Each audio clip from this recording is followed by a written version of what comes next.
Mais Jésus, c'est trop tard, c'est pourri, c'est fini. Si tu étais là, ton ami Lazare ne serait pas mort.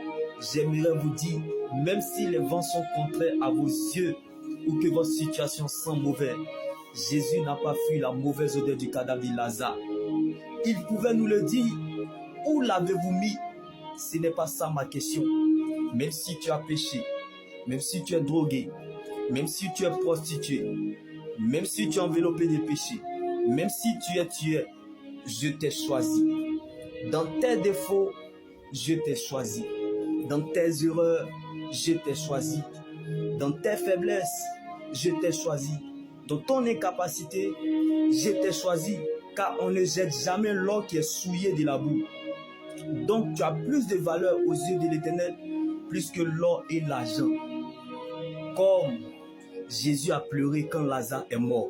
Malgré sa vie de sanctification et d'obéissance à Dieu, il a fallu que Lazare meure et parte en tombeau pour aller le ressusciter.